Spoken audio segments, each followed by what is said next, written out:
Jom kita dengar amanat Tuan Syukur Hashim untuk keluarga emas Bashir. Assalamualaikum.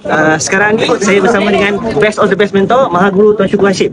Saya nak minta kata-kata semangat Tuan Syukur Hashim daripada tim saya, keluarga Mas Bashir. Assalamualaikum semua. Untuk keluarga Mas Bashir, saya nak bagi tahu, kalau kita nak tengok kita punya future, kita tengok orang yang dah berjaya dalam public. Sebagai contoh, boleh tengok Mas Bashir, boleh tengok Tuan Zul, boleh tengok saya. Bila mana kami fokus dan istiqomah bersama public goal, banyak benda-benda baik berlaku. Sebagai contoh, saya bagi satu contoh, kita berada dalam business goal, di mana bisnes ini adalah bisnes yang kita mendidik orang untuk menguntungkan orang, untuk bagi orang bertambah kaya. Sebagai contoh, kita simpan emas tahun lepas sampai tahun ni harga emas dah naik 45%. Dan jika tuan-tuan jadi pendidik emas yang aktif seperti Tuan Bashir dan isteri, apa yang berlaku adalah semua penyimpan-penyimpan emas di bawah bimbingan Tuan Bashir akan beroleh keuntungan kalau mereka mendengar. Jadi dengan kata lain, bisnes PG ini adalah bisnes yang menguntungkan semua orang.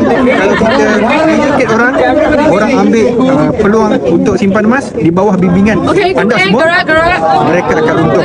Jadi dengan kata lain, saya minta tuan-tuan educate orang ramai, mereka akan untung, dan dalam masa sama tuan-tuan akan untung. Sebab public goal ini dia bagi kita treatment yang sangat bagus. Saya panggil have fun make money. Have fun ni sebab apa?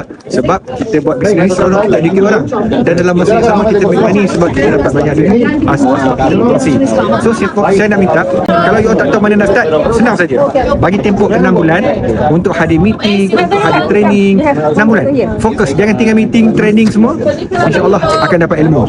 Once you dapat ilmu, you ambil massive action, InsyaAllah akan berjaya. So saya doakan keluarga emas Bashir, semoga boleh follow Bashir dan Asmida pergi melancong ke luar negara. Itu saja daripada saya. Bye. Terima kasih Tuan Mentor. Best of the best mentor. InsyaAllah success is relatable. See you at the top. Bye bye.